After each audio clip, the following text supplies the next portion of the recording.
Oke, dikutip dari FIFA Militer, Jenderal SAS Inggeris mengaku kapok perangi TNI dan rakyat Indonesia. Oh, ini berita benar berita benar. kisah nyata ini pun berasal dari dahsyatnya Kisah nyata. Assalamualaikum geng, welcome back to my channel. Selamat kembali lagi kalian ke channel aku, Eddie Zainuri TV. Dan seperti biasa geng, aku akan mendoakan kalian yang menonton video-video aku ni sentiasa dalam keadaan yang sihat, aman dan amin. Dan geng, seperti biasa untuk kalian yang baru di YouTube ataupun baru di channel aku ni, tolong geng subscribe. Subscribe sebab apa? Gratis saja geng. Like, share video-video aku, yang paling penting geng, tekan tombol loncengnya untuk melihat ataupun menonton video latest aku, okey? Jangan lupa like, comment, and subscribe. Dan hari ni aku akan react satu video yang mana ada request daripada sahabat Indonesia kita nak aku react video tentang satu video ni, judulnya Doktrin Militer Indonesia yang membuat SAS ataupun SAS Inggeris ini takut untuk melawan Indonesia. Jadi apa doktrin tu? Ideologi apa atau apalah doktrin tu kan? Jom, yuk kita nonton sama-sama aku. Yuk geng!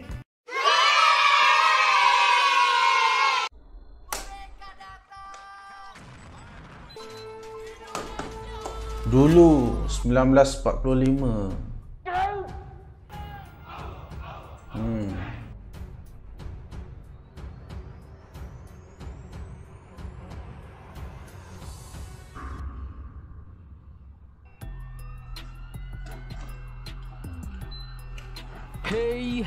Hey, halo Indomax, Indo Magazines. Nah, kali ini admin akan bahas sedikit tentang bagaimana tangguhnya doktrin militer Indonesia dalam menumpas penjajah, menumpas musuh yang datang ingin menghancurkan kesatuan NKRI.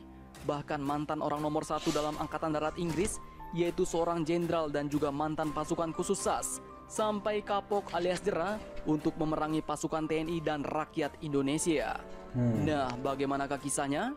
Oke, dikutip dari FIFA Militer, Jenderal SAS Inggeris mengaku kapok perangi TNI dan rakyat Indonesia. Oh, ini berita benar berita benar. kisah nyata ini pun berasal dari dahsyatnya Kisah nyata.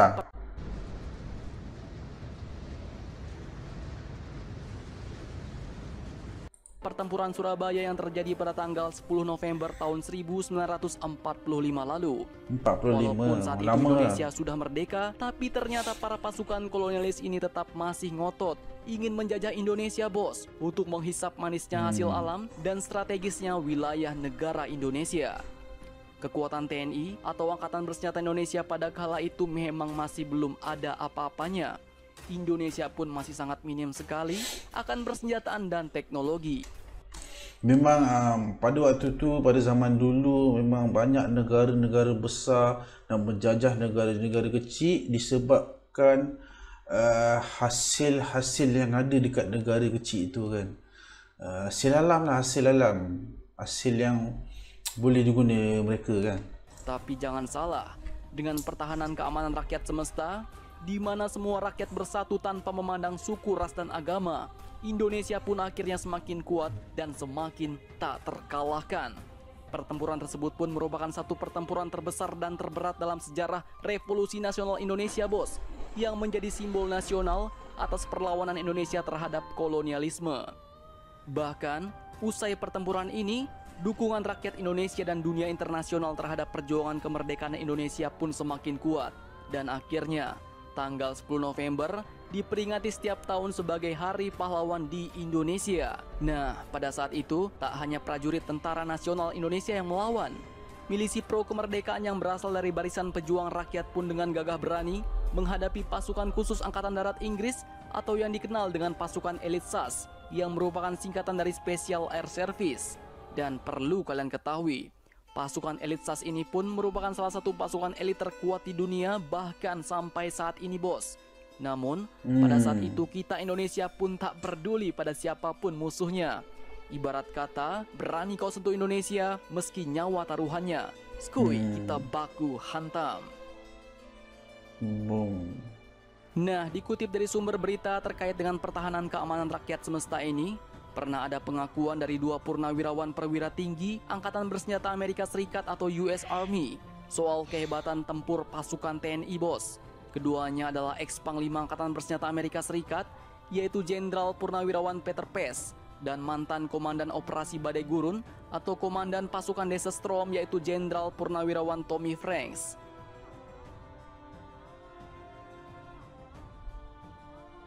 Dan ternyata tak hanya mereka yang membuat pengakuan. Salah satu mantan Kepala Staf Angkatan Darat Kerajaan Inggris yang juga merupakan salah satu anggota pasukan khusus Angkatan Darat Kerajaan Inggris atau pasukan elit SAS, yaitu Jenderal Sir Michael David Jackson, juga ternyata memiliki pandangan yang sama tentang kekuatan Indonesia. Beliau pun tahu persis bagaimana kehebatan strategi perang gerilya militer dan rakyat Indonesia. Bahkan beliau pun juga tahu bagaimana keberanian pasukan TNI dan rakyat Indonesia mampu mengalahkan pasukan Inggris dalam pertempuran Surabaya 75 tahun silam, bos. Nah, dalam pandangan mantan Kepala Staf Angkatan Darat Kerajaan Inggris ini, perang gerilya adalah doktrin yang menjadi keunggulan pasukan TNI dan rakyat Indonesia. Pria 76 tahun itu juga mengetahui bahwa sejumlah negara di Asia dan Afrika sangat terinspirasi dan bahkan juga memakai taktik perang gerilya ini, bos. Beliau pun mengatakan bahwa doktrin militer Indonesia sudah dipakai di beberapa negara Asia bahkan Afrika, karena Indonesia memang diminta melatih beberapa negara Asia dan Afrika, ujar Jackson. Apa yang terjadi di pertempuran Surabaya disebut Jackson membuat Inggris mendapat pelajaran yang sangat berharga, sebab meski pihaknya unggul dalam hal teknologi persenjataan, dukungan rakyat terhadap pasukan TNI dalam perjuangan justru mampu mengalahkan kecanggihan Inggris. Dan persatuan inilah yang membuat Indonesia semakin kuat dan semakin tak terkalahkan. Bahkan menurut beliau, hingga saat ini Inggris menurutnya tidak lagi menganggap remeh kemampuan tempur TNI dan rakyat Indonesia, bos. Karena seperti yang sudah pernah terjadi, rakyat Indonesia pun akan senantiasa berada di barisan terdepan bersama TNI jika kedaulatannya terancam. Pada saat itu, meski Indonesia kekurangan senjata, tidak mungkin mudah menaklukkan Indonesia.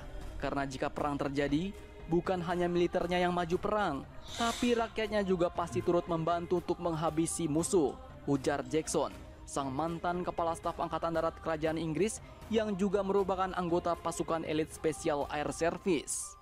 Oke, lanjut, beliau juga mengatakan bahwa SAS sudah pernah merasakan saat berhadapan dengan aliansi tentara Indonesia dan rakyat Indonesia, jadi jangan pernah anggap ringan dengan Indonesia, ujar beliau. Nah, begitulah konsep pertahanan sejati rakyat Indonesia, bos. Makanya disebut dengan sistem pertahanan keamanan rakyat semesta, di mana jika Indonesia berperang tidak hanya TNI yang maju, tetapi rakyat akan bersama-sama menghabisi musuh.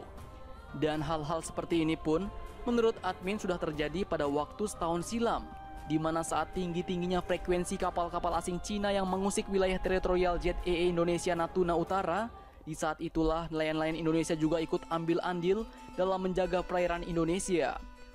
Perlu kalian ketahui, pada saat itu puluhan kapal-kapal besar nelayan asal Pantura, yaitu pantai utara Pulau Jawa, ikut melaut di Laut Natuna Utara yang sebegitu jauhnya, sembari mengawasi kapal-kapal asing dengan pengawalan kapal Bakamla, yaitu Badan Keamanan Laut Indonesia. Nah, kita balik lagi ke topik utama. Perang gerilya yang menjadi doktrin militer Indonesia ini pun menjadi keunggulan pasukan TNI dan rakyat Indonesia, bos. Meskipun kalah, kehilangan anggota dan persenjataan, pertempuran yang dilancarkan pasukan Indonesia ini pun membangkitkan bangsa Indonesia untuk memperjuangkan kemerdekaannya dan menarik perhatian internasional. Belanda pun tidak lagi memandang Republik sebagai kumpulan pengacau tanpa dukungan rakyat. Pertempuran ini pun juga meyakinkan Britania Raya atau Inggris untuk mengambil sikap netral dalam Revolusi Nasional Indonesia. Beberapa tahun kemudian, Britania Raya pun mendukung perjuangan Indonesia di Perserikatan Bangsa-Bangsa atau PBB, bos. Nah, jadi bagaimana menurut kalian? Jika dulu kita Indonesia mampu bersatu sekuat tenaga, bahkan mampu menghalau dan mengalahkan musuh tanpa memandang suku, ras, dan agama, apakah sekarang terbalik? Apakah kita nampak lebih mudah dipecah dengan senjata yang mengatasnamakan suku, ras, dan agama? Semoga saja tidak ya, bos. Jadi bagaimana menurut kalian? Jangan lupa komentar, tetaplah kalian barbar dan jangan santuy terus. Oke, geng, itulah dia antara dahsyatnya doktrin militer Indonesia sampai membuat General SAS Inggris ni takut gerun. Sebab apa? Pentingnya doktrin-doktrin ni adalah untuk memupuk semangat, semangat untuk berjuang. Jadi bila kita ada semangat, ada beza kalau tak ada semangat dengan ada semangat. Kalau tak ada semangat tu, kita nak buat kerja atau melakukan sesuatu tu nyambil-nyambil aja kan, macam enggak sepenuh hati begitu kan. Tapi kalau bila kita ada semangat, semangat tu ada, kita akan melakukan sehabis baik. Jadi termasuklah dalam peperangan, memperjuangkan negara kita kan. Pada zaman-zaman dulu kan, semangat tu penting. Bukan sahaja doktrin tadi untuk militer, tapi untuk rakyat juga.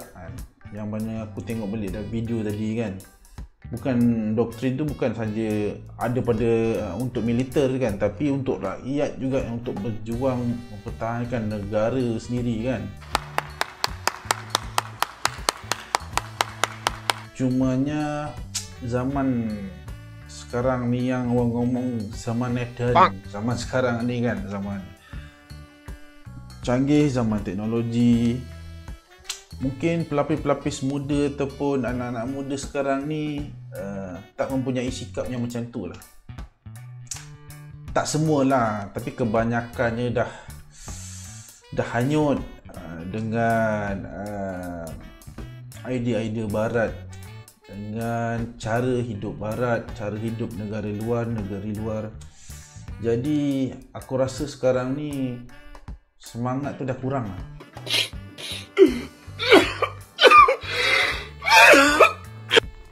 Tak macam dulu. Sekarang ni tak tahulah kalau ada peperangan berlaku, macam mana negara kita ni. Aku pun tak pastilah, harap-harap masih ada semangat dan kekuatan tu. Jadi geng, terima kasih sudah nonton video aku daripada awal tadi sampai habis. Terima kasih banget geng. Untuk kalian yang belum subscribe, tolong geng subscribe, like, share video aku geng. Kita jumpa lagi dekat next video, okay? Assalamualaikum.